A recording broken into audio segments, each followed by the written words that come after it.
Hi everyone, welcome back. This is the 10th lecture of EE635 Applied Linear Algebra. This happens to be the third and final module. Okay, so in the last two modules, we have looked at three applications of the idea of best approximation in an inner product space. Yeah, namely the application in Rn, the n-dimensional Euclidean space, and then application in the form of Fourier series or wavelet transforms. And in relation to that, we have seen this idea of lossy data compression, like for example image. And then finally we have seen how the same idea of orthogonal projection in an inner product space giving the best approximation can be used to estimate a random vector from observations of a few more random vectors. Yeah. Now in this module, we are going to look at a few more fascinating facts about inner product spaces. Okay, so let me share my screen and let's get going.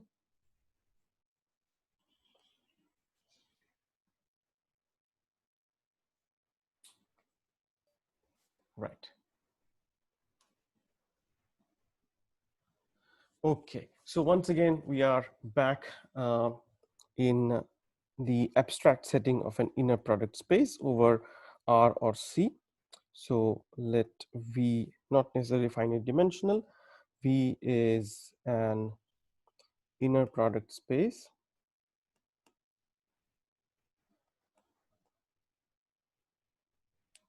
Right, with the inner product given by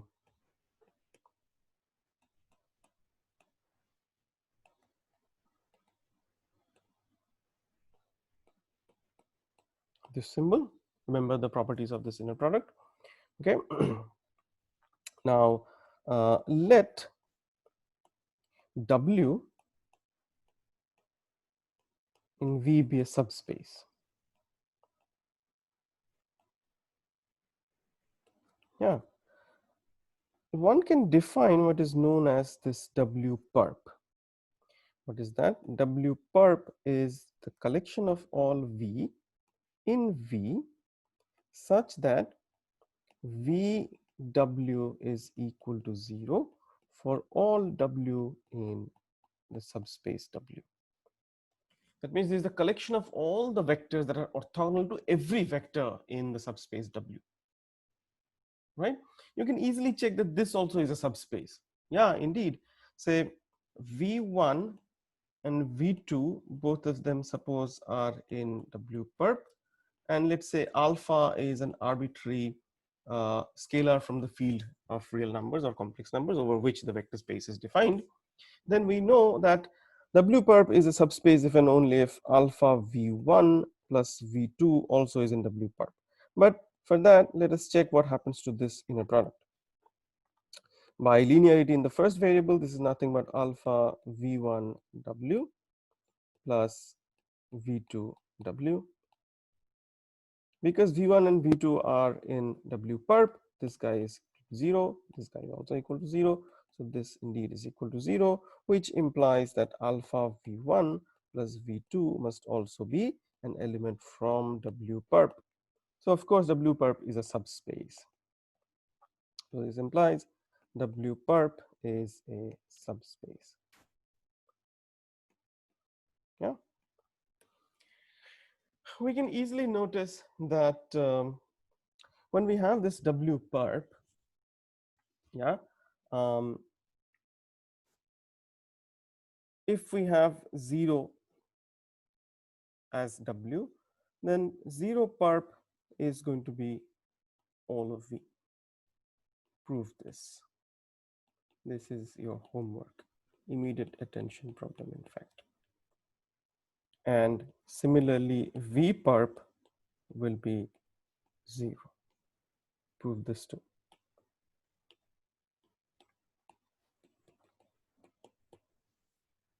Yeah.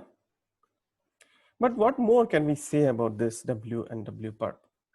So for the time being, let us assume that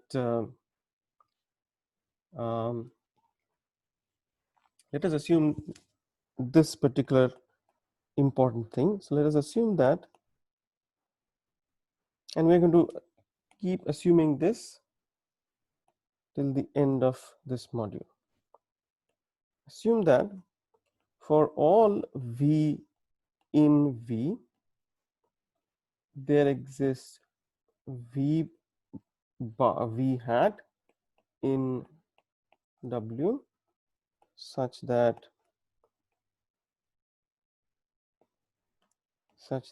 V hat is a best approximation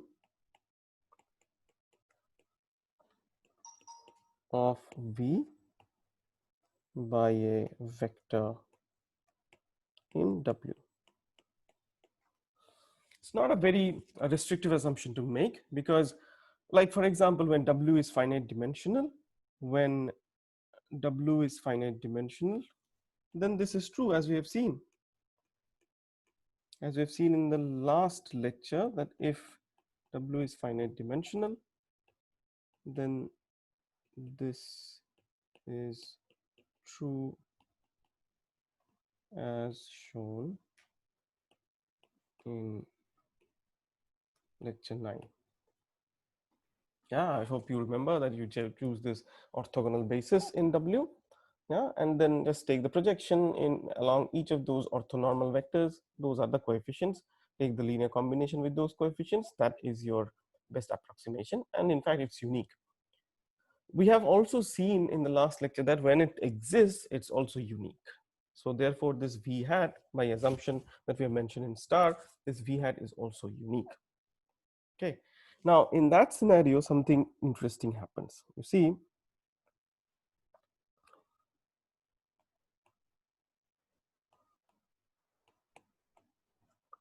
in this scenario, V is always given by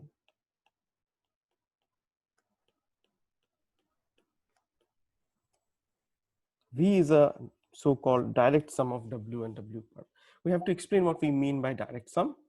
You see, we have seen in vector spaces, we have talked about sum of two subspaces, right? This is the collection of all vectors W such that W can be written as W1 plus W2, where W1 belongs to W1 and W2 belongs to W2. That is the expression for W1 plus W2. What W1 direct sum W2 means is that set-wise it is indeed W1 plus W2, but also with the extra property that W1 intersection W2 is just the zero space. The intersection is trivial. No non-zero vectors are there. If that happens, then the sum is called the direct sum. Yeah, you see, when it's a direct sum, then one can show that vectors in this linear combination that we are writing, W1 plus W2, they are unique. Yeah, right. Now, this is something that you have shown in your midsem exam, in fact.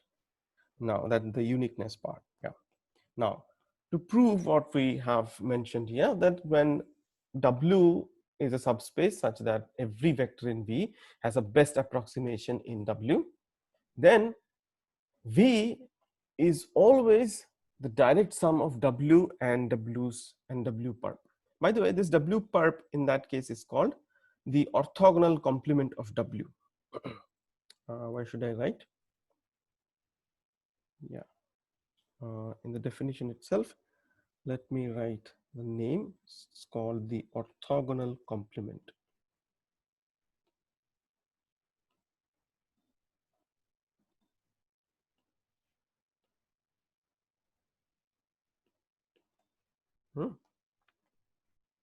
Okay, now how do we prove this? First thing is, suppose V in V is arbitrary. Yeah,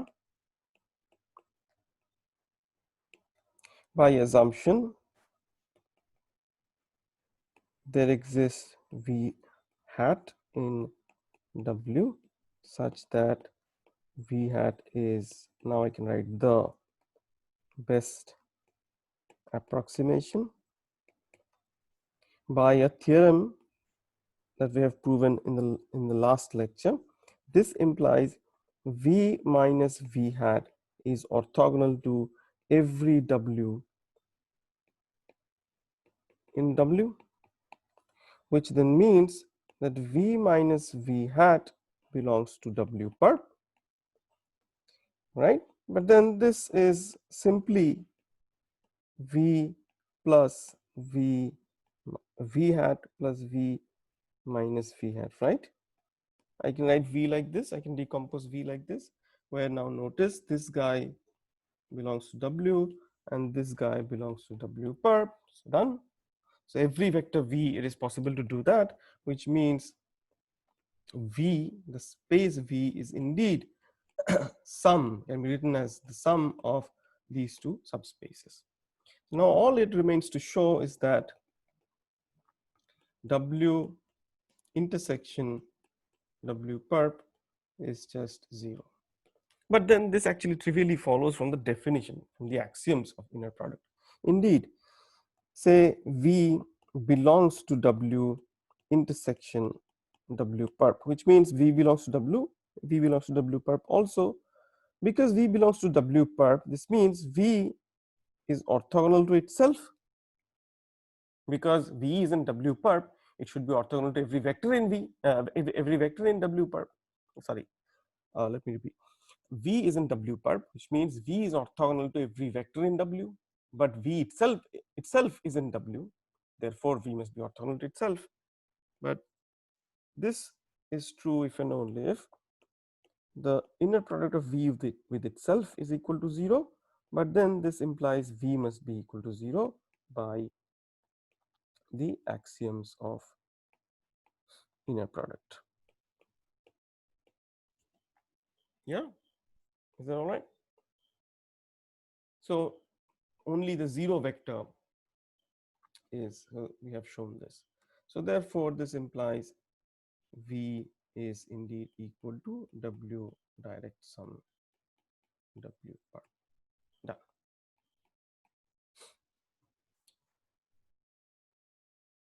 Yeah, great, no?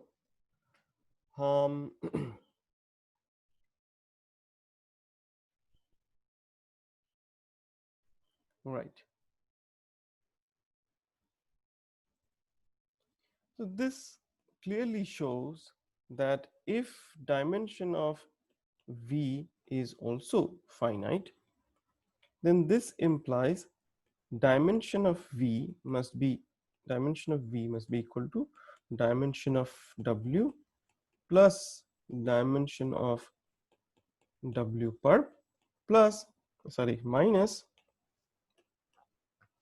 dimension of W intersection W perp, but this space is 0, which means this is equal to dimension of W plus dimension of W perp, which then means that dimension of W perp is equal to dimension of V minus dimension of W.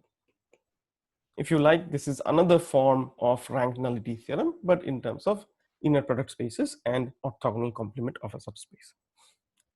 Okay, now once we have this orthogonal complement, there is something more that we can say about this.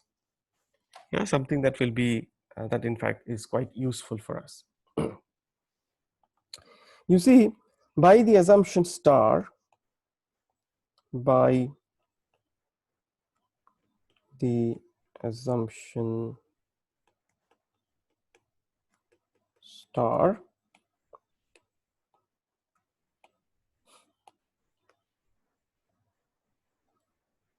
for each V, for all V in V, there exists a unique V hat in W, right? This is the assumption. But then don't you think that this means that there is a mapping from V to W where V is sent to this unique V hat. Of course, it's a mapping. But what sort of a mapping is this? I claim that this is a linear map, in fact. We claim that this is linear.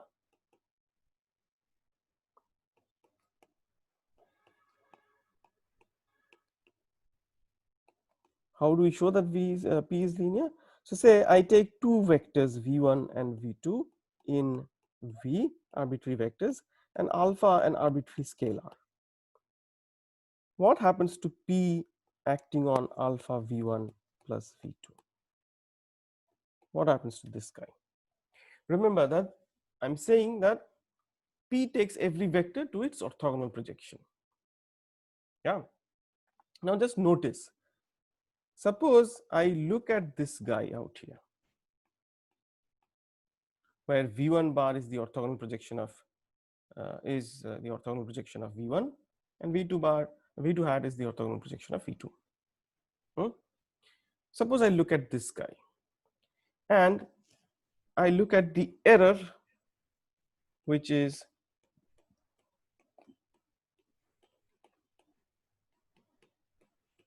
this one. Yeah. What can we say about this inner product where alpha is in W is in W, arbitrary? What can we say about this inner product? By linearity in the first variable and also some rearrangements, you see this is equal to alpha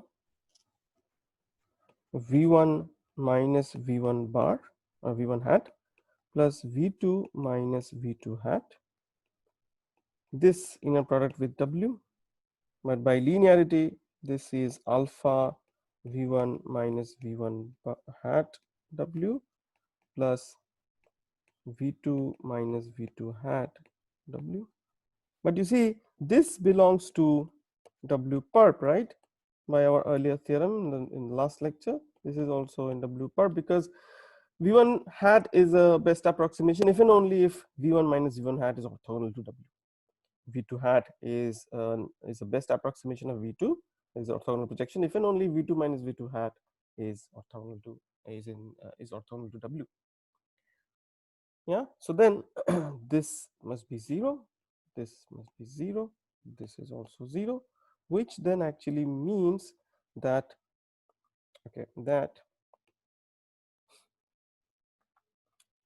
alpha V1 plus V2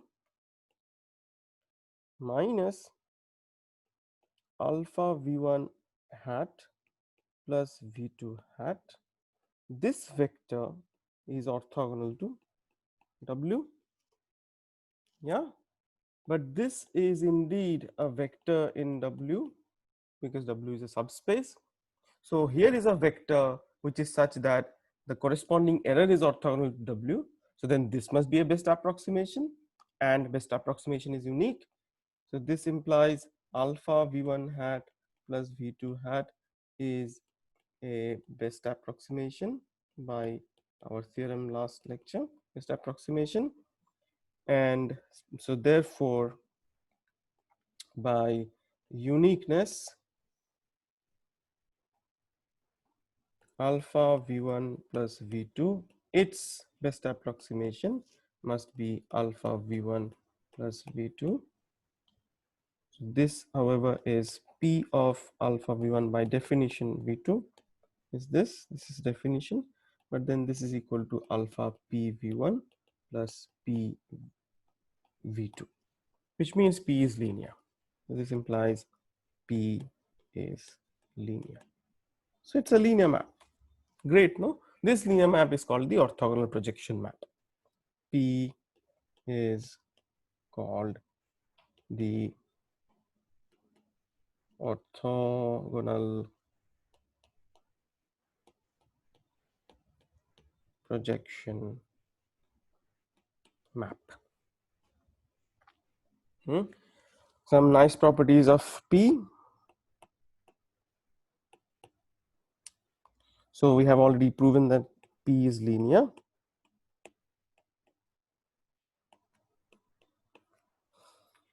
Image of P is of course W. Kernel of P is W perp. Why is that so? Well, so suppose,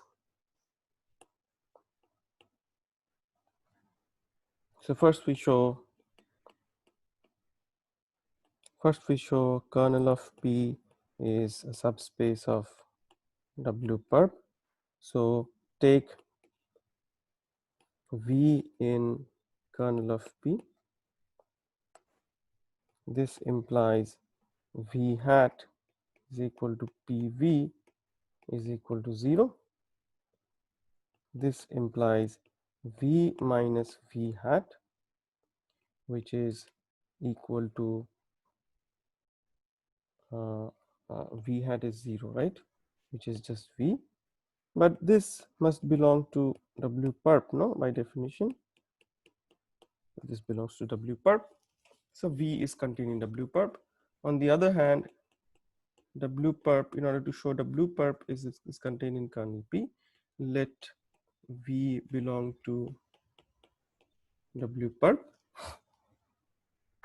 This implies V minus PV, which is the error, and we know that this must be in W perp. So this is in W perp, that is this, and this whole thing is also in V perp, W perp. This means PV must be in W perp, but of course PV belongs to image of P, which is equal to W. So that means PV belongs to both W and W perp.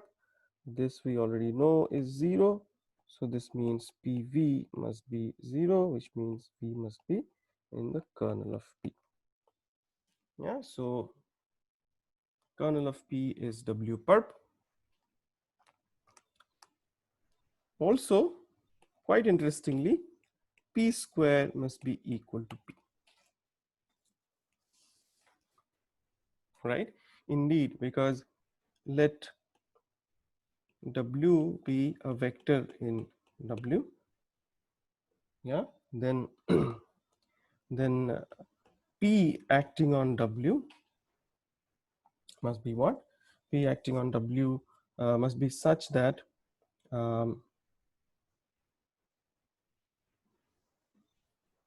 W minus PW must be in W perp,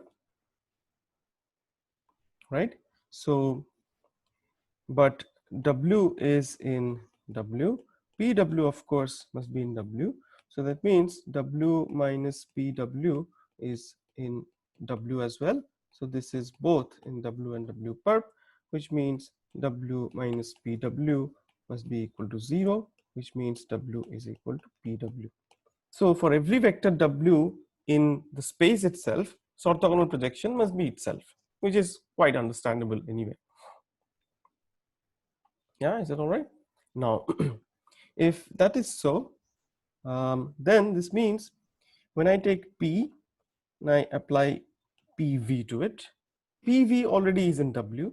So when P further acts on PV, it produces PV again, which means P square V is equal to PV for all V in V, which then means in fact P square is equal to P. This is the hallmark property of every projection operator, that its square is itself. Yeah.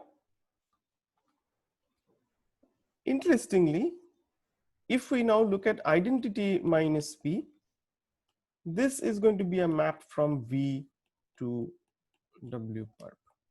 And for that, whenever this map exists between V and W, this map identity minus P, this projection map automatically exists. So all we have to show is existence of only one map, the other one automatically follows. Yeah, indeed, this is going to be a map from V to W perp. You can just do this homework that this exists. And then a further homework to you is to prove that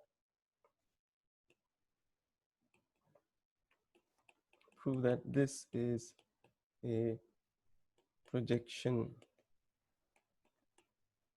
operator. This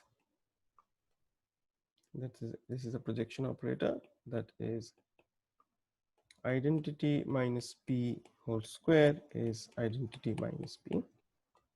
Yeah, and also, so this is property number 1. Property number 2 is prove that image of identity minus p is W perp. Kernel of identity minus p is W. Did I miss something? Yeah, I minus p of course will be linear, nothing to show. So that's it. So this is the story of orthogonal complement, right? And this is where we'll put an end to our discussion on inner product spaces. There are many other things that we have not discussed yet, but I will try and give illustrative problems on those topics related to inner product spaces, which we'll not cover here, but if you solve those problems, that will give you the idea about those things.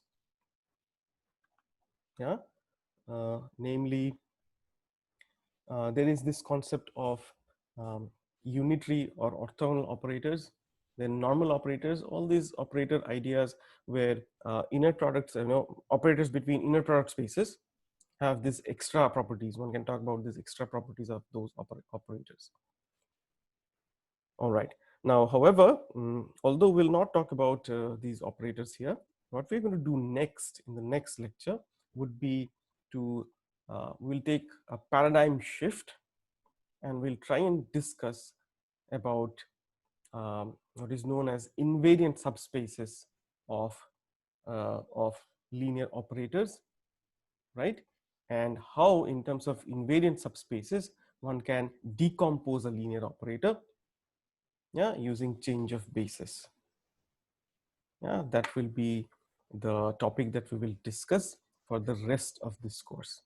And ultimately, our goal would be to understand things like characteristic polynomial, minimal polynomial, and invariant subspaces. And finally, the pinnacle would be the canonical forms of these operators in terms of Jordan canonical form and rational canonical form. Okay, so all right, so see you guys next week. Till then, all of you, please take care and solve these problems that I've given as homework problems. Yeah, so bye bye, take care.